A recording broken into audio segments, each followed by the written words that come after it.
സാമ്പത്തിക അച്ചടക്കം ഇല്ലാതായി കഴിഞ്ഞാലുള്ള വളരെ വലിയ ഗുരുതരമായ പ്രശ്നങ്ങളാണ് ജനങ്ങൾക്കുണ്ടാകുന്നത്. പലപ്പോഴും അങ്ങനെ അച്ചടക്കമില്ലായ്മ വരുന്ന ഉടനെ ഒരുപാട് കടമാവും, ആ കടം പെരുകും, അവസാനം നിവൃത്തിയില്ലാതെ അത് ആത്മഹത്യകളിലേക്ക് വരെ നയിക്കും. ഇവിടെ ഈ ഓൺലൈൻ തട്ടിപ്പെന്ന് പറയുന്നത്, ഓൺലൈൻ ആപ്പുണ്ടല്ലോ, പലിശ കൊടുക്കുന്ന ലോൺ ആപ്പുകൾ, അത് യഥാർത്ഥ ആപ്പ് തന്നെയാണത്. ഈ ലോൺ ആപ്പ് എന്ന് പറയുന്ന ഒരു വലിയ ആപ്പാണ്. അത് മനസ്സിലാക്കാതെ ഈ പെട്ടെന്ന് ആളുകൾ കയറി എന്തെങ്കിലും ആവശ്യം വരുമ്പോൾ ഇതിൽ നിന്ന് കയറി എടുക്കും. ഇതിൽ നിന്ന് കയറി ലോൺ എടുക്കാൻ നേരത്തെ ഓരോ ചോദ്യങ്ങൾ ഇങ്ങോട്ട് ചോദിക്കും. പെർമിഷൻ, അതായത് ഈ ആപ്പിന് നിങ്ങളുടെ കോണ്ടാക്ട്സിനെ എല്ലാം നോക്കാനുള്ള അവസരം. ഉടനെ ഇത് കാശ് കിട്ടണ്ടേ, അതുകൊണ്ട് ഓക്കെ കൊടുക്കും. ബാങ്കിൽ പോയാലുണ്ടല്ലോ, ഇവിടെ നമ്മൾ കോപ്പറേറ്റീവ് ബാങ്ക് മുതൽ നാഷണലൈസ്ഡ് ബാങ്ക് വരെയുള്ള ബാങ്കുകളിൽ ചെന്ന് കഴിഞ്ഞാൽ ഒരുപാട് നൂലാമാലകളാണ് പാവപ്പെട്ടവർക്ക്. പണക്കാർക്ക് കുഴപ്പമില്ല. ഇപ്പം നമുക്ക് കണ്ടിട്ട് നീരവ് മോഡിയെ പോലുള്ളവന്മാർക്ക് യാതൊരു പ്രശ്നവുമില്ല. അതായത് ആയിരക്കണക്കിന് കോടി വേണം എന്നാലേ കൊടുക്കുള്ളൂ. ഒരു 10,000 രൂപ ലോൺ ചോദിച്ചാൽ ഒരുത്തം കൊടുത്തു കഴിഞ്ഞാൽ അവൻ്റെ അപ്പൂപ്പൻ്റെ അടിയാധാരം വരെ കൊണ്ടു കൊടുക്കണം, എന്നാലേ നടക്കുള്ളൂ. അത് ആ രീതിയിലാണ് ബാങ്കുകൾ പ്രവർത്തിക്കുന്നത്. അപ്പം ഇത് കൊണ്ട് മാത്രമാണ് പൊറുതിമുട്ടിയാണ് ഈ ആളുകൾ. ഈ നൂലാമാലയൊന്നുമില്ലല്ലോ, ഒരു രേഖയൊന്നും കൊടുക്കണ്ട, ചോദിച്ചാൽ ഉടനെ തരും. പക്ഷേ ഇതിന് കൊടുക്കുന്ന കൊളാറ്ററൽ സെക്യൂരിറ്റി ഇതൊന്നും വേണ്ട, വേറെ ഒന്നും വേണ്ടല്ലോ. കൊളാറ്ററൽ സെക്യൂരിറ്റി എന്ന് പറയുന്നത് ഇല്ല എന്ന് പറയാൻ ഒക്കത്തില്ല. എന്താണെന്നറിയോ? നിങ്ങളുടെ മാനമാണ് ഇതിൻ്റെ കൊളാറ്ററൽ സെക്യൂരിറ്റി. നിങ്ങളുടെ മാനമാണ് അവിടെ പണയപ്പെടുത്തുന്നത്. അതിൻ്റെ കാരണം എന്താണെന്നൂടെ ഞാൻ പറഞ്ഞുതരാം. അതായത് ഈ ലോൺ എടുക്കും, അതിന് 36% മുതൽ 40% വരെ പലിശയാണ്. അതായത് 100 രൂപയ്ക്ക് 40 രൂപ പലിശ കൊടുക്കണം. ഒന്ന് ആലോചിച്ച് നോക്കിക്കോളൂ. ഇത് കൊടുത്ത് ഇതിങ്ങെടുക്കും കിട്ടുന്ന ഉടനെ. എന്നിട്ട് ഇതിൻ്റെ തിരിച്ചടവ് എത്ര അടച്ചാലും തീരത്തില്ല. ഇപ്പം എൻ്റെ ഡ്രൈവർ ഇപ്പം പറയുന്ന ഒരു കാര്യം ഉണ്ടായിരുന്നു. അയാൾ പണ്ട് ഒരു ഫ്രിഡ്ജ് വാങ്ങിക്കാനായിട്ട് ഇതുപോലെ ഏതാണ്ട് ഉണ്ടല്ലോ, അതിനെ നമ്മൾ പറയുന്ന ഓരോ ഇത് മുടക്കം കൂടാതെ അടയ്ക്കാവുന്ന ഒരു രീതിയിൽ EMI, അതനുസരിച്ച് അത് 10 തവണയോ 12 തവണയോ കണ്ടുണ്ടായിരുന്നു. ഒരു തവണ അത് ആദ്യത്തെ അടച്ച തവണയുണ്ടല്ലോ, അത് ബാങ്കിൽ ഇയാൾ പണം അടച്ചു, അയാൾ പണം ഉണ്ടായിരുന്നു, ഇതെല്ലാം കൊടുത്ത് അവന്മാരെ എടുത്തില്ല. എന്നിട്ട് അടുത്തത് മുതൽ വാങ്ങിച്ചതിന് ശേഷം അവസാനം എന്തോന്നറിയോ, ഇപ്പം ആ പണം അവിടെ ഉണ്ടായിരുന്നു, പക്ഷേ അത് എടുക്കാതിരുന്നിട്ട് ഇപ്പം അതും അതിൻ്റെ പലിശയും കൂടെ കൊടുക്കണമെന്ന് പറഞ്ഞ് അയാൾക്ക് ഇത്രയും നാൾ, അതായത് ഏതാണ്ട് ഒരു കഴിഞ്ഞ ഒരു 7-8 വർഷം കൊണ്ട് ഇയാൾ വിളിച്ചുകൊണ്ടിരിക്കുക.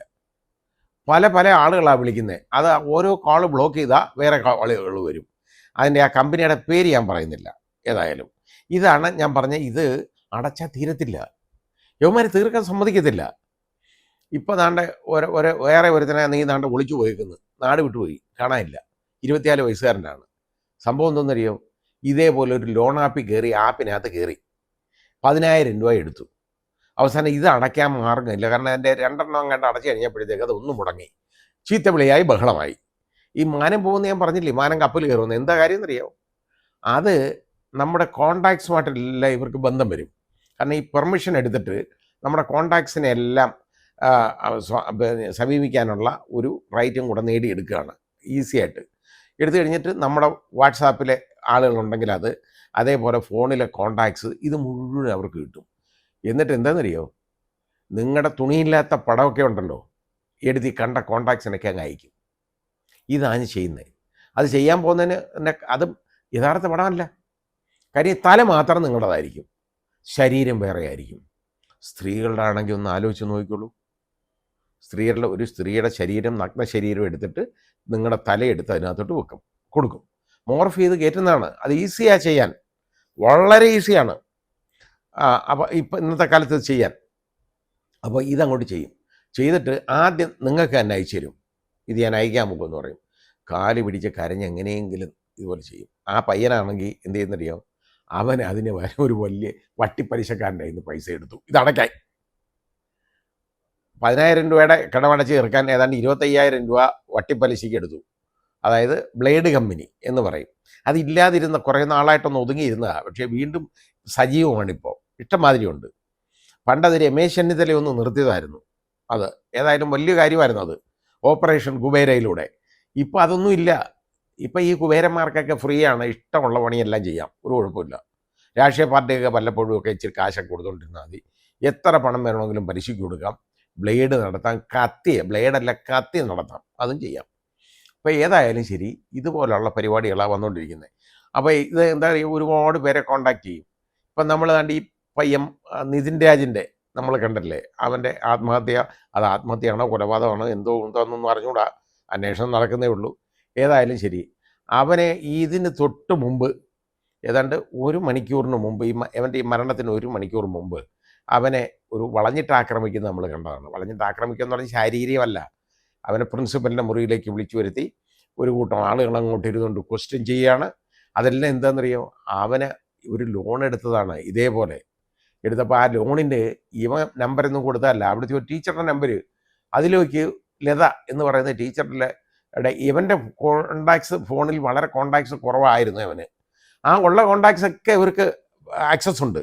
ആ കോണ്ടാക്ട്സിലോട്ട് കയറിയിട്ട് ലതയുടെ നമ്പർ അങ്ങോട്ട് എടുത്തിട്ട് വിളിച്ചു. അപ്പോൾ ഇവൻ്റെ അമ്മയുടെ പേരിൽ ലതയെന്നാ.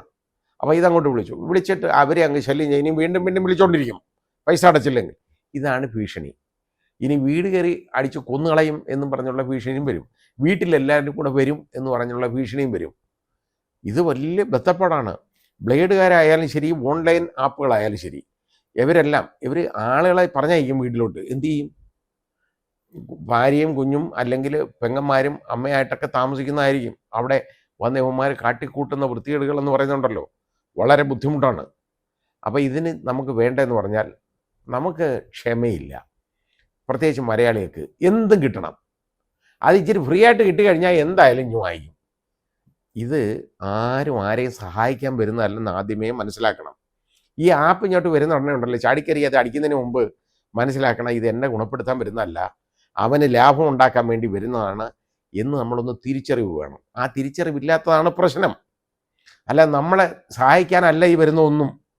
നമുക്ക് അങ്ങനെ ചെയ്ത് ഇങ്ങനെ ചെയ്ത് കളയെന്നൊക്കെ പറഞ്ഞു വരും. അതിന് ഒരു കാരണവശാലും നിന്നു കൊടുക്കരുത്.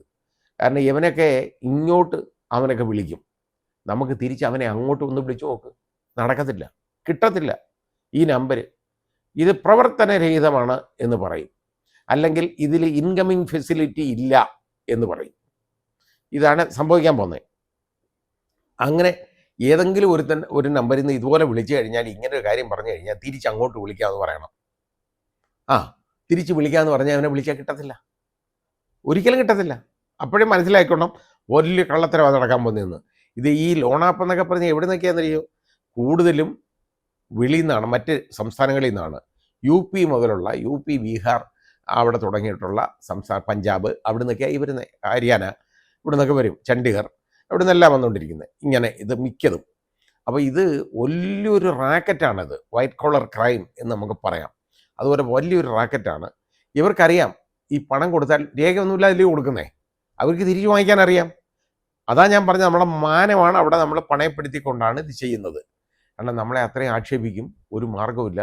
അങ്ങനെ കടക്കണിയിലായ ഒരുപാട് ആളുകളുണ്ട്, എന്നിട്ടും പഠിക്കുന്നില്ലല്ലോ. ആത്മഹത്യ ചെയ്ത് ഒരുപാട് പേരുണ്ട്. ഇവർക്കെല്ലാം അങ്ങ് അയച്ചു കൊടുക്കുകയാണ് ഇത്. പലപ്പോഴും പലരും ഇതേപോലെ വേറെ പറഞ്ഞ് എന്തുമാത്രം തട്ടിപ്പുള്ള നടത്തുന്നറിയോ. ഈ വാട്സാപ്പ് അല്ല ഈ ലോൺ ആപ്പ് അല്ലാതെ തന്നെ വേറെ തട്ടിപ്പുണ്ട്. അതിനെക്കുറിച്ച് ഞാൻ പറയുന്നിട്ട് ഒരുപാട് സമയമെടുക്കും. ലോൺ ആപ്പ് എന്ന് പറയുന്നത് ഒരു ആപ്പാണെന്ന് തിരിച്ചറിയണം. ഒരിക്കലും അതിൽ നിന്ന് പണം എടുക്കരുത്. മാത്രമല്ല, ഇങ്ങനെ ഒരു ഭീഷണി എങ്ങാണോ ഉണ്ടായി ഒന്ന് പറ്റിപ്പോയി എന്നിരിക്കട്ടെ, അനങ്ങാതിരിക്കരുത്. നേരെ പോലീസ് സ്റ്റേഷനിൽ സൈബർ സെല്ലിൽ പരാതി കൊടുക്കണം. 1930 എന്ന് പറയുന്ന നമ്പറുണ്ട്, അതിലോട്ട് പരാതി വിളിച്ച് പറഞ്ഞോളൂ, സൈബർ സെല്ലിൽ പറയണം. എന്നിട്ട് പരാതി കൊടുക്കുന്നത് മാത്രമല്ല, FIR രജിസ്റ്റർ ചെയ്ത് കൊടുക്കണം. ഒളിച്ചോടാൻ നിൽക്കരുത്. കാരണം ഞാൻ ഇതുമായിട്ട് മുമ്പോട്ട് പോകും. കാരണം ഇത് പണം എടുത്തത് ശരിയാണ്, പക്ഷേ അതിന് ഇത്രയും രൂപ ചോദിക്കുന്നു, എനിക്ക് ഇത്രയും കൊടുക്കാനില്ല, ഇത് മുഴുവൻ കള്ളത്തരമാണ് എന്ന് പറഞ്ഞാൽ അതിൻ്റെ പുറകെ പോലീസ് അന്വേഷിക്കാൻ പോവും.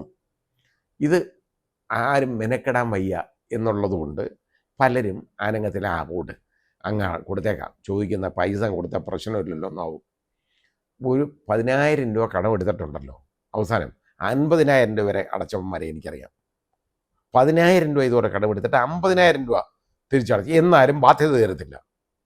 കാരണം അവന്മാർ പിന്നെയും വരട്ടിക്കൊണ്ടിരിക്കും. വേറെ നമ്പരിൽ നിന്ന് വരും, പിന്നെ ഒരു 10 ദിവസം കഴിയുമ്പം. ഇത് നമുക്ക് ഇതിനൊരു മാർഗം വേണ്ടേ നമുക്ക്? ഇതൊന്ന് ചെറുത്ത് നിൽക്കണ്ടേ? നമ്മൾ ഇതുപോലെ ഈ കഴിഞ്ഞ 3 വർഷത്തിനിടയിലുണ്ടല്ലോ, മലയാളികളെ കേരളത്തിൽ കളിപ്പിച്ചേക്കുന്നത് എത്രയെന്നറിയോ ഈ ലോണാപ്പുകാർ? 70 കോടി രൂപയാണ് അടിച്ചടിച്ചേക്കുന്നത്. 70 കോടി. 1, 2 രൂപ അല്ല, വലിയ തുകയാണ് 70 കോടി എന്ന് പറഞ്ഞാൽ. അത് അടിച്ചെടുത്തേക്കുന്നത്. അപ്പോൾ ഇവന്മാർ ഇതേപോലെ ഇവന്മാരെ പ്രോത്സാഹിപ്പിക്കുന്നത് നമ്മുടെ ഇനാക്ഷനാണ്. നമ്മളൊന്നും ചെയ്യത്തില്ല എന്ന് കണ്ടുകൊണ്ടാണ്. അങ്ങനെ ആകരുത്. നമ്മുടെ ഫോട്ടോ അല്ലെങ്കിൽ നമ്മുടെ സഹോദരിയുടെ ഫോട്ടോ ഇതൊക്കെയാണ് എടുത്തിട്ട് ഒരു ഫോട്ടോയും എടുത്ത് വെച്ചിട്ട് ഒരു നഗ്ന ശരീരം ഒരു സ്ത്രീയുടെ അതിലൂടെ കൂട്ടിച്ചേർത്ത് മോർഫ് ചെയ്ത് വെച്ച് കഴിഞ്ഞാലേ ഇത് ജീവിച്ചിരിക്കാൻ പറ്റുമോ? പിന്നെ വളരെ കഷ്ടപ്പാടല്ലേ? വളരെ. ഇത് ഇവനൊക്കെ എന്നൊക്കെ പറഞ്ഞു കഴിഞ്ഞാൽ കത്തിയും കൊണ്ട് റോഡിൽ ഇറങ്ങി പിടിച്ച്, അതായത് കൊലക്കത്തിയായിട്ട് നിൽക്കുന്ന കൊള്ളക്കാരന്മാരാണെന്ന് തിരിച്ചറിയണം. നമ്മുടെ മാനം പണയം വെച്ചാണ് ഈ പൈസ വാങ്ങുന്നതെന്നും ആലോചിക്കണം. അങ്ങനെ ഒരു നിമിഷം ആലോചിച്ചാൽ ഇത് എടുക്കത്തില്ല. ഇത് എടുക്കുന്നതിലും നല്ലത്, അത് ഒന്നുമില്ല, വേറെ ജീവിക്കാൻ മാർഗമില്ലെങ്കിൽ ഇത് എടുത്തതിന് ശേഷം ഇതേപോലെ ഭീഷണിക്ക് വശംവദനായ ആത്മഹത്യയിലും നല്ലത്. അല്ലാതെ തന്നെ നമുക്ക് അനങ്ങാതിരുന്നാൽ പോരെ, ഒന്നും മിണ്ടണ്ട, വേണ്ട, മരിക്കുന്നെങ്കിൽ മരിച്ചോട്ടെ, എന്നെ ആരെങ്കിലും കൊല്ലുന്നെങ്കിൽ കൊന്നോട്ടെ, പക്ഷേ ഈ രീതിയിലുള്ള പണം എടുക്കാനേ പോകരുത്.